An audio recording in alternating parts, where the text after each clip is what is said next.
بسم اللہ الرحمن الرحیم۔ جب حضرت آدم علیہ السلام کی اولاد شیطان کے بہکاوے میں آ کر گناہ کرنے لگی تو اللہ تعالیٰ نے حضرت نوح علیہ السلام کو اپنا نبی بنا کر بھیجا۔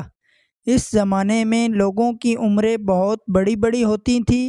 حضرت نوح علیہ السلام 950 سال تک اپنی قوم میں وعظ کرتے رہے کہ اے لوگو، صرف ایک اللہ کی عبادت کرو اور میرا کہا مانو، وہ تمہارے گناہ بخش دے گا۔ لیکن لوگوں نے حضرت نوح علیہ السلام کی باتوں کو نہ مانا اور اپنے کانوں میں انگلیاں دے لیں اور کپڑے اوڑھ لیے تاکہ حضرت نوح علیہ السلام کی آواز کانوں تک نہ پہنچے۔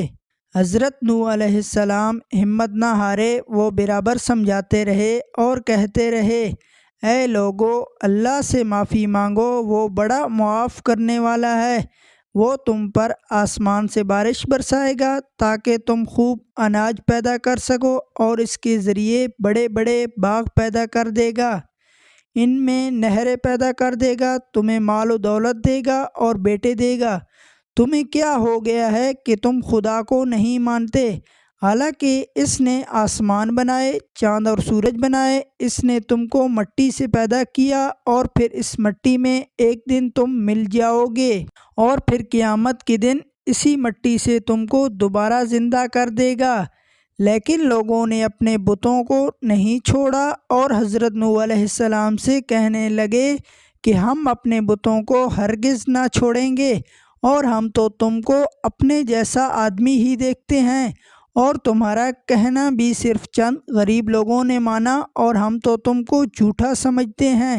حضرت نوح علیہ السلام نے کہا، اے میری قوم، میں تم کو جو نصیحت کرتا ہوں اس کے بدلے میں تم سے کوئی مال و دولت نہیں چاہتا، اور جو غریب آدمی مسلمان ہوئے اور اللہ پر ایمان لائے ہیں ان کو میں اپنے پاس سے تمہارے کہنے سے نکالوں گا نہیں۔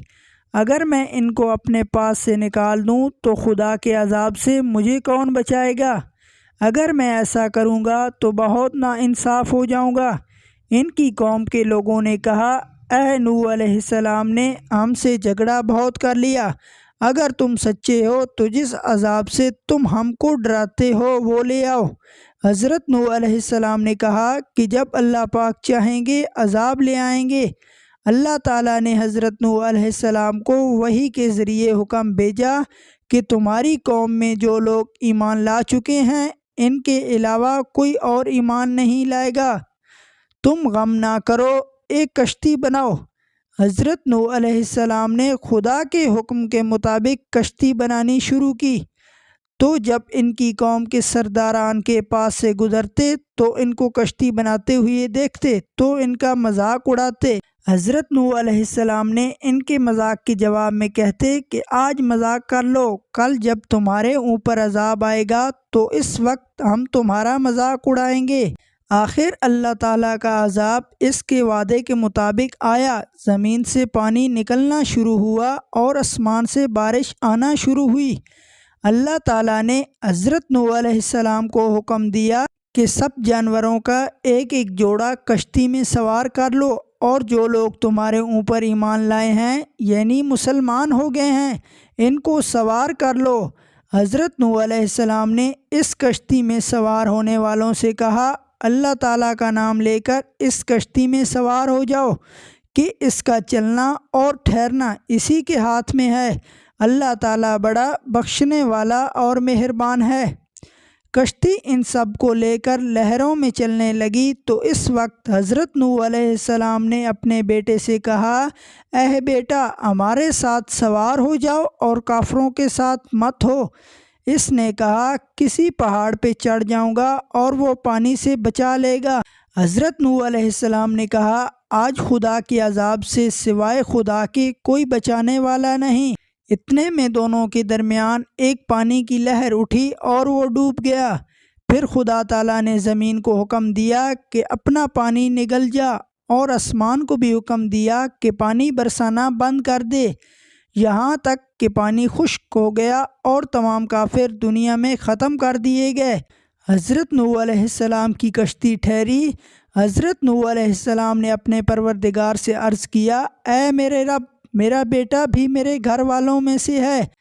یعنی حضرت نوح علیہ السلام کا مطلب تھا کہ اللہ تعالیٰ آپ نے وعدہ فرمایا تھا کہ تیرے گھر والوں کو اس طوفان سے بچا لوں گا، اور پھر میرا بیٹا کیوں ڈوبا؟ تو خداوند تعالیٰ نے فرمایا، اے نوح، تیری بیٹا تیرے گھر والوں میں سے نہیں تھا، کیونکہ اس کے عمل اچھے نہیں تھے۔ میں تجھ کو نصیحت کرتا ہوں کہ ایسی بات نہ کر جو تیرے علم میں نہیں۔ حضرت نوح علیہ السلام نے اللہ پاک سے توبہ کی اور اپنے کہنے کی معافی چاہی۔ اللہ پاک نے ان کو معاف کر دیا اور حکم دیا کہ اے نوح، ہماری طرف سے سلامتی اور برکتوں کے ساتھ کشتی سے اتر جا۔ اس کے بعد حضرت نوح علیہ السلام کی امت سے دنیا بسی اور آہستہ آہستہ ان کے بال بچے آباد ہوتے گئے۔ یہ سب لوگ خدا تعالیٰ کی اطاعت کرتے رہے، زمانہ گزرتا گیا